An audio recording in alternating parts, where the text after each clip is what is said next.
Well, hello everyone, thanks for coming. I'm, as it says here on the slide, I'm Giff Ransom here at Faithful Language School, and I'm going to give you a little demonstration on how to make the most of Skritter, which the school's just purchased a site license for, and hopefully many of you will enjoy using it as much as I have. So the question is, what is Skritter anyway? And the answer to that question, originally it was a system to learn how to write Chinese on your computer. And so at the beginning, way back when we didn't have iPhones or really much in the way of tablet computers, and so to use Skritter, people would have to get a writing tablet for their computer. And so it started as that, as a system for people to learn how to write Chinese, and then it grew and grew and grew. And it grew because the people at Skritter were just a bunch of normal people trying to learn Chinese. And so the more people who started using the product kept giving suggestions, kept saying, we would like this and this and this. And so it really grew organically through learners, the sort of things that learners would like. So it's come at this point where Skritter is basically a giant brain simulator. So what do I mean by that? Well, in your brain when you're studying Chinese, you've got all sorts of information, things you know, things you don't know, things you partially know. So you might know that that character there is the character for the door that you go in for the bathroom, but you don't know how to pronounce it. Or you eat something that sounds like Roger Moore, Roja Moore, and it's very good, but you have no idea what the characters are. Maybe you don't know the tones. So you have lots of little bits of knowledge, but lots to fill in. And what Skritter does is it tries to simulate that. It tries to keep track of everything you know and how well you know it, so that it can help you study just what you need to be studying at any given time. So let's back up a little bit. How do we memorize things? How do we remember things? Well, it may seem strange that there's really not anything in your mind that you'll remember forever if you don't have some sort of reminder. So there's this guy, Bob, and today he knows that his name's Bob, but if he goes for long enough without anyone reminding him what his name is, eventually he's forgotten. So how does Bob remember his name? Well, he does that because he remembers that he's Bob today, and then the very next day someone says, "Hi, Bob," to him, and now his memory is refreshed and he's going to remember that his name is Bob. Well, so when Bob starts studying Chinese, he might say, "Ni hao."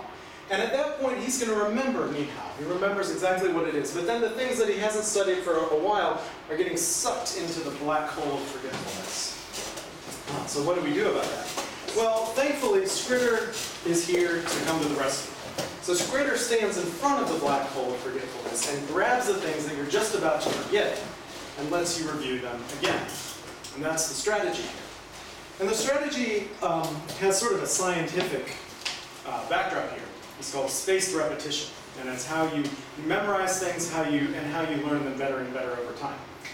And so the way spaced repetition works is once you memorize something, you have no chance that very minute of forgetting it. You're going to remember it because you just memorized it.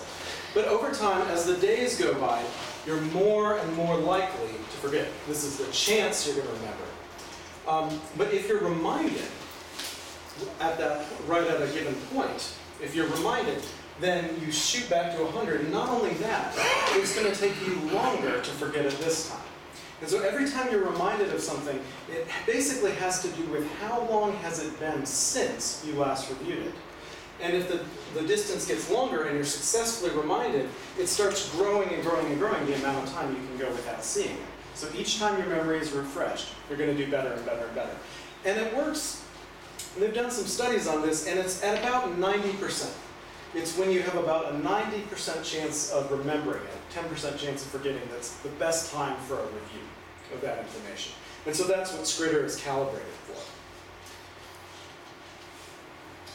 And so, when you have Skritter, see this is the Great Wall of Skritter here. This is the black hole of forgetfulness, where all the things you know are getting sucked into, and it's blocking it. And so the items you know very well, you're not about to forget them, are going towards it very, very slowly. It'll take them a very, very long time before Skritter even thinks you need to review it. And then the things you don't know well, that you just learned or that you've been getting wrong, very, very quickly are going to get to this point, and it's going to get thrown back into the list of things you need to review. And so then the question comes, what exactly how is Skritter deciding which items you need to review? Well, this is actually a really interesting thing, because Skritter has developed over time through a lot of interaction with people who are learning. And so there's lots of different things it takes into account to scheduling when your various characters or various items are due. Because they're not actually just characters, they're different parts, pronunciation, tones, everything else. And those are all done separately. So if you haven't reviewed something and it's due based on that 90% criteria, well, it needs to be scheduled. But then there might be something that's not quite due, but you've marked it as a really important item that you really, really want to remember. Well, Skritter will take that into account. And if there's something you're just learning, you haven't really learned it yet, you've been getting it wrong over and over again, Skritter's definitely going to consider putting that right at the top of your list. And then there's fun things like this, where this character, it's not quite due yet, it's almost due, but it sounds just like a character you just studied. And so Skritter will say, well, that would be kind of nice to just put them right together, and then they can notice the difference between these two characters. So it's got lots of little things like that. So when you're all caught up, you've been studying, you've been using it, you've worked through whatever characters are due, now you can just sit back and relax. But if you keep trying to use it, Skritter will notice that you don't have any items due, and so it'll grab some for you. So where will it find new characters that you don't know to add? Well, it'll do it with lists. So what you do is you give Skritter various lists that you want to study, and it could just be one list. Maybe you want to learn the Chinese dynasties, and you don't care about anything else. Probably not, but most of us are more likely to be studying NPCR. And what happens is when we are at the point where we're ready to learn something new, Skritter will just grab something from the NPCR list. And then there's also, we each have a list called miscellaneous, which are just various words that we hear on the street we really want to remember, so we just add them ourselves. You can go through the work of creating a custom list, but if you don't want to go through the work, you just want to casually add a word here and there, you have a default list that Skritter will also add them. So now let's try it out. You can't just be told what it is, you actually have to try it for yourself. Let's see, remember how to do this.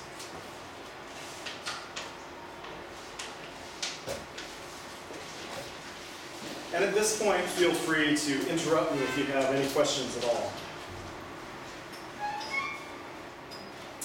Okay, so when you open up Skritter, and I'm using the iOS version because that's really the one that's most used at this point. When you open it up, you see who you are, and if you haven't logged in, you'll need to log in. I've already logged in here. And I can start studying. But before I do that, I'm going to go into settings and make sure I'm just working on the writings, so that I can show you the writings first. That is not just the writings.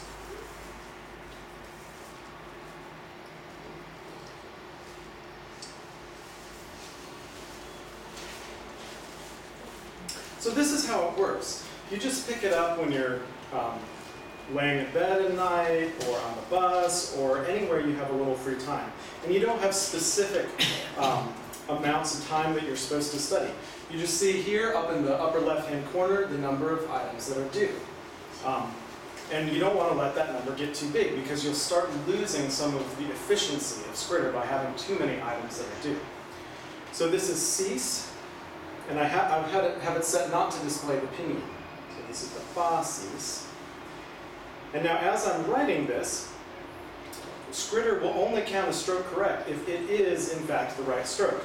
So for instance, if I try to do it in the wrong stroke order, it doesn't work. And so you end up learning stroke order basically just automatically. So here, I finished it. And what if I think that even though I got it right, actually I messed up the stroke order, I want to be really strict with myself. I can hit that there and mark it wrong. I can also hold down here, and I can mark it as so-so, easy, or just right. Basically, these roughly map to, if I forgot it, that tells Skritter, let me see it again in about half the amount of time that I had before. If I say so-so, say keep the time about the same, If I say I got it, that means double the amount of time till I ever see it again. And if I say it's easy, it's more like 4 times the amount. So if you add a bunch of characters and you know a whole bunch, you don't have to push that little blue easy button very long. So you don't see it for 2 or 3 more years. So you keep going on. Years. That's what happens if you know it really well. A lot of the things that we deal with right now are not that good. But I think need, I can go for a couple years and still remember it. So this is another one here. Now, what if I don't know? What if I don't know it? I'm supposed to write it, but I don't know it. Well, dragging up like that erases it. And then if I just tap, it'll give me a little hint. Oh yeah, now I remember. It goes like this. And now I was doing this just to demonstrate to you, I do actually know this character, so I just mark it right.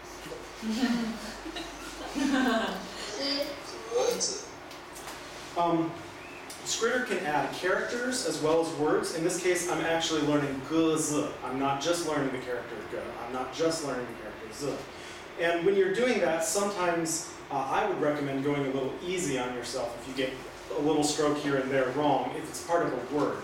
Because at that point, Skritter's just grading you on the word. If g comes up on itself, I would recommend being a little harder on yourself. You see also up here, I've hidden the pinyin. So I'm also trying to quiz myself an opinion at the same time. There's just the word English, satisfied, or pleased. Now actually there's probably many Chinese words that would work for that. So once I show it, I may not actually be all that strict with myself. It's really your job to decide how hard you want to be on yourself. But how hard you are on yourself is going to be how well you learn.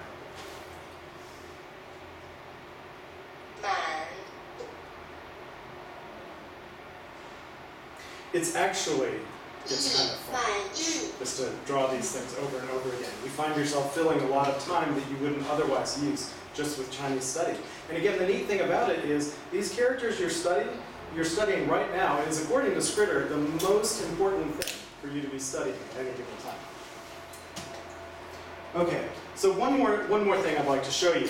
You can click this little tiny arrow here. You can hardly even see it. And in here, there's 2 little things. There's a definition, which means is satisfied or pleased, and you can actually edit that definition. Say you learned it in only a specific context. You don't want to confuse yourself with some dictionary definition. You can change this, and then every time you see it from now on, it'll be your definition. Down here also is a field for what they call mnemonics. Is that how you pronounce it? It's anything clue you want to give yourself. Now, I filled it with a bunch of words that are related, and I really shouldn't have done that. That's not what it's for. But what people will often put in this field is little hints for themselves, so they don't totally give it away. So now, let's take a look at the reading prompts. And really, when I'm doing it, I will have both reading and writing on. You can also study tone and definition separately. When I use Skritter, I include all of those in reading. So this is reading Yisheng. It means doctor, I believe. Yisheng. And so if I had gotten anything wrong about it, the tone or the definition, I'll go ahead and mark it wrong. And that's why I'm not including the tone and definition prompts. If you don't want to do it that way, you can't have separate prompts for each. Cafe guan. So there we go. So that's how it works there. And then this one more thing. You look at the upper right-hand corner, there's a little eye there. When you hit that, you get information about the character. So in this case, we're studying xiong e. And here, we can see, actually if we click on xiong itself, we can just look at one of those characters, and we can see the radical breakdowns. We can see that we've written this 9 months ago, so that's why it's come due. Actually, in this case, the character itself isn't due, it's the word. And then we can choose if this character is just coming over and over again and we don't care about it, then really feel free to ban it. You're telling Skritter, you don't want to see this again, it's wasting your time, you're sorry you ever added it, and just ban it. And really feel free to do that because you want to make the most of your study. And conversely, you can star it if you think it's so important that even if Skritter thinks you've got it, you want it to just keep bringing it back to really pound it into your head, then star it. And then finally, one of the coolest things is this little link in the upper left-hand corner to Pleco. Just clicking that will take you, on the iOS device, directly to the Pleco dictionary. You can see lists of characters that use that word, you can see sentences, and then Pleco's worked with Skritter to have a little button to take you right back to where you go.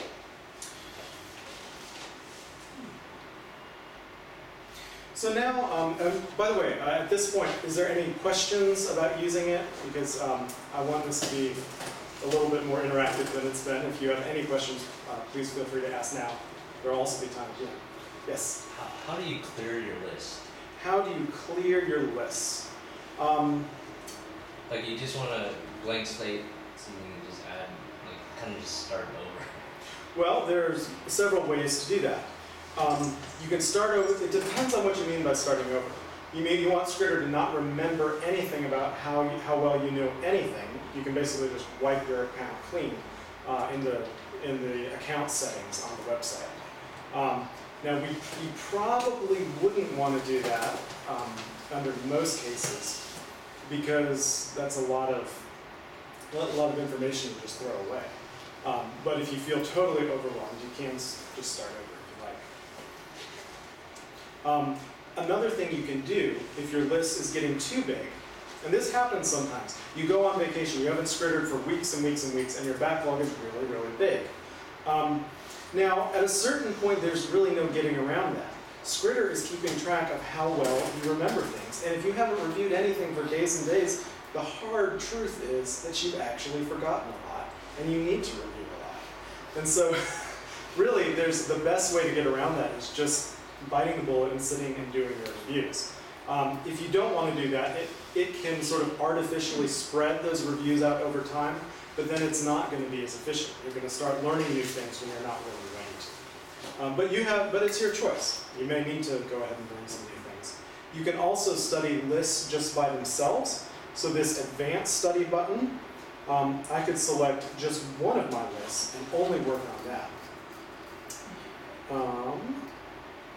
And then maybe the internet is taking a while here. But yeah, so I can, any sort of list that I've added to draw words from, I can study individually.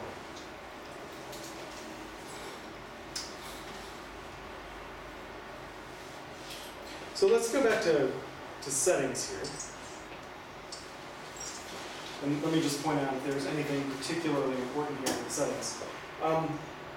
One of the items that may seem a little strange here is called raw squigs.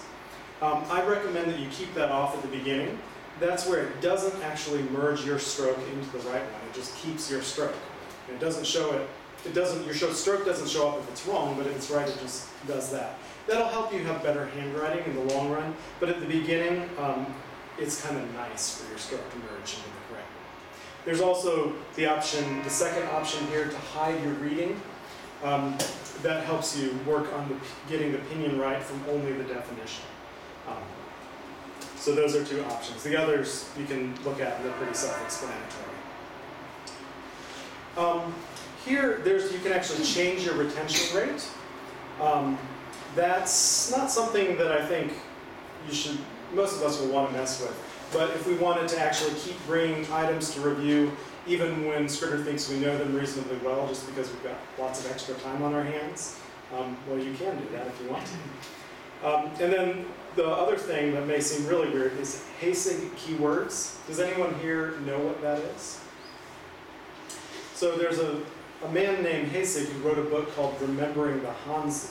And one of the things he did with the 3,000 most common Chinese characters is he selected a single English word to go with that character. And he used a lot of criteria to figure that out, but sometimes it's nice to have only a single English word to go with it. And if you want his English words to show up as the very first word in the definition, you can do that. Finally, and this is really great, On a single device, you can have multiple accounts. So say my wife is going to use it for a while, then I'm going to pick it up and use it. You can easily switch from one user to another, and it just works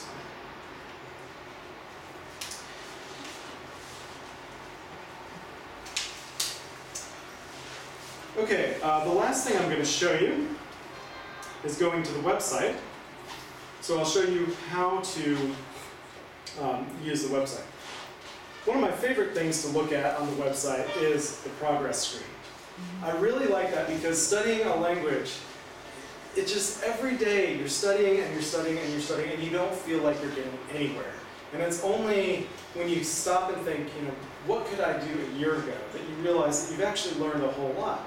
But learning language is very frustrating. It's very slow going and it's like watching grass grow. So one of the nice things about Skritter is that since it's keeping track of everything you know and how well you know it as far as characters and definitions, you can know at any given point, how many characters do I know? And how many characters do I know versus how many did I know last month?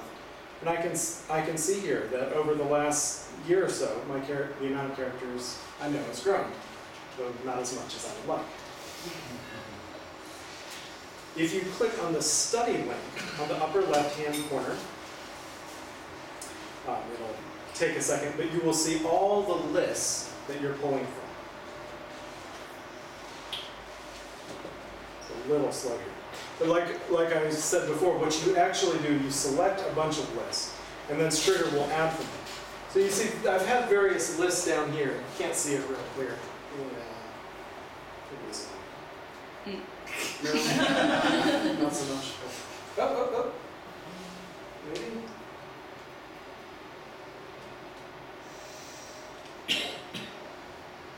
Yes. Awesome. Okay.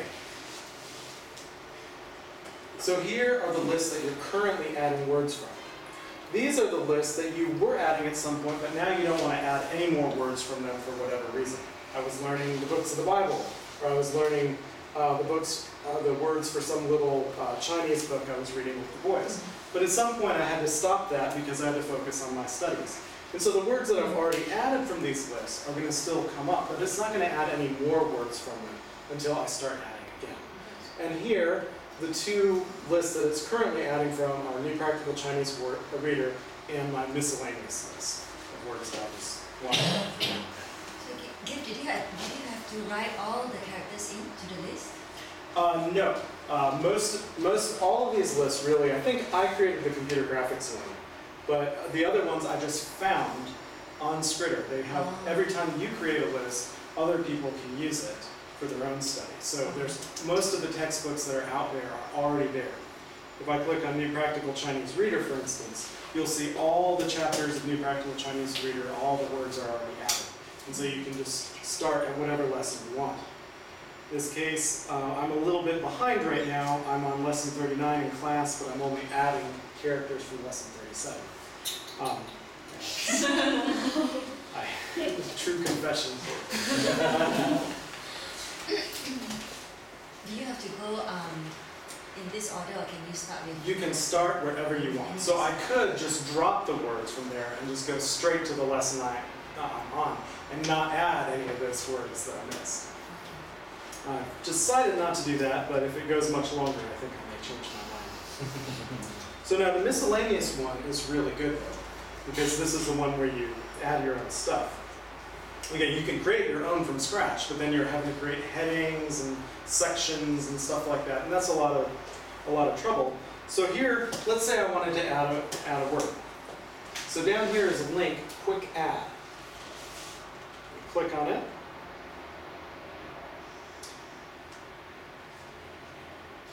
And so say I want to add unbang, or it's unbang, I think.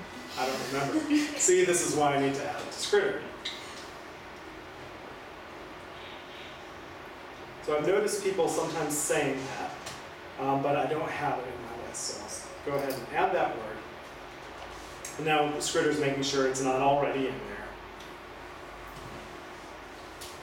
And it says it added it to a new section called September 2014.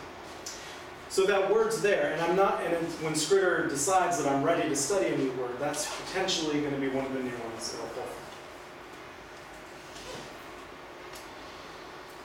from. Okay, I think that's about all I had to just share just from my study system.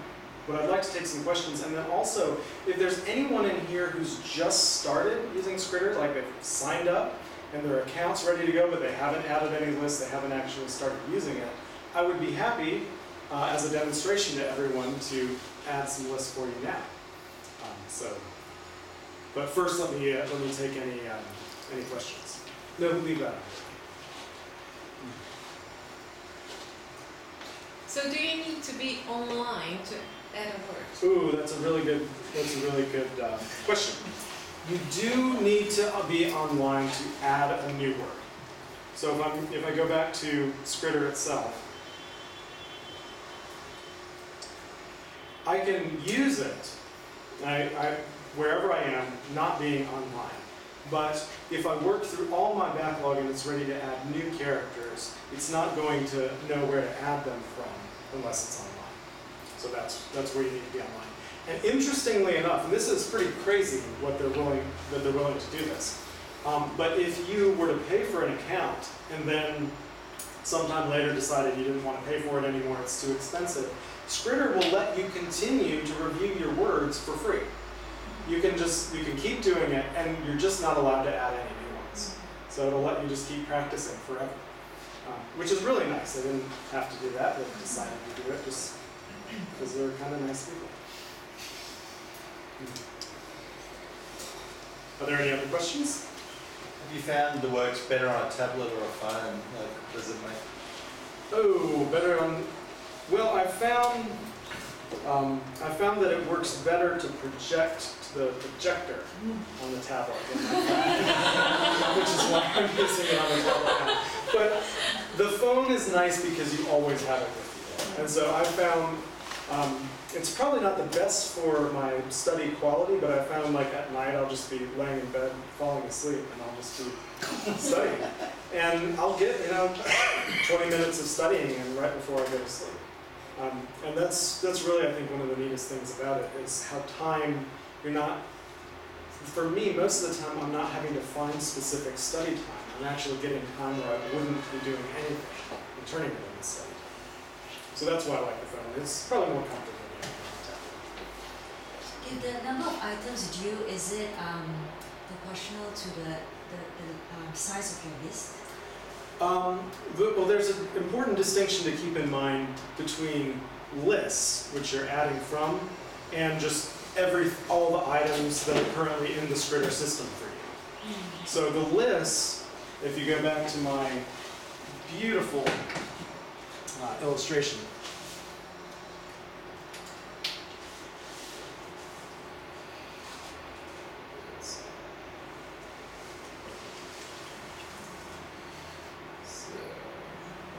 Yeah. Oh dear.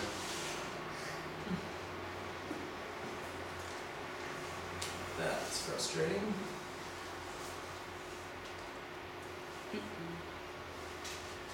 Yeah.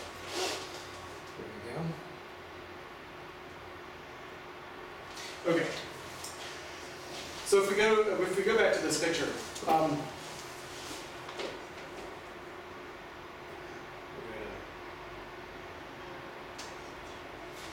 we'll go to this one. This one's a little more optimistic picture. So the items that you have currently in Skritter, according to this picture, are just moving towards the wall so slowly that you're hardly ever going to see them. You've studied so well, and you really don't have any due, and you're probably not going to have any due for a while. You're so on top of things.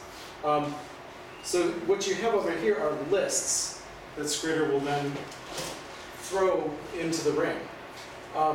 But the amount of items you have due isn't necessarily proportional to the number of items in the system. It's simply the items that have come due now.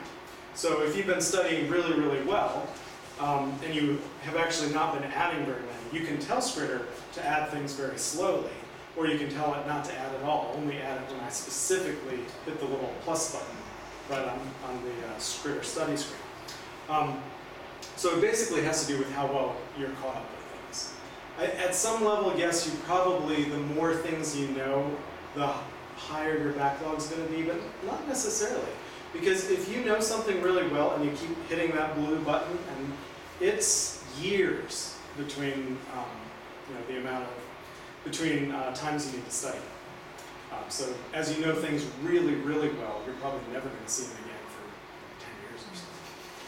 So from experience, will you have an idea of how much time you need to spend a day, say, to learn how many words a month, just roughly? Yeah, gosh.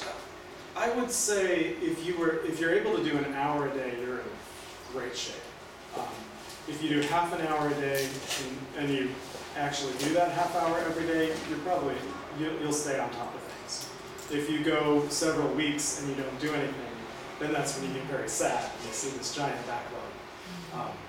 And honestly, I haven't figured any better way to solve that problem than just sitting down for 2 or 3 hours and just get working through it. It's my punishment for going so long without studying. That's pretty much what it comes down to. And that would take you like how many new words to give you how many new words a month, roughly? How many words a month? I can look at my stats. That really varies from person to person. But what it will do, and that's really neat, is that as you have more time and you just spend on it, it'll pull new words as it thinks you're ready. And so you're always learning at about the optimum rate for the amount of time you're spending. I should know the answer to that, but I think it really varies pretty dramatically from person to person. I've learned, I think, several hundred characters over the last 6 months. So.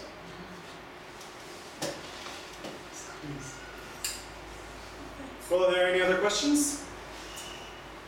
If not, is there anyone who is brave enough to try to let us try out your personal account here so that everyone knows how to set it up? And we can turn the video off for just a second.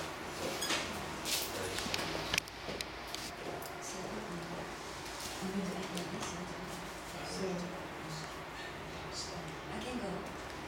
Do you want already I have have an accounts account. now? I have an account. Oh, Yeah, you got- to log in or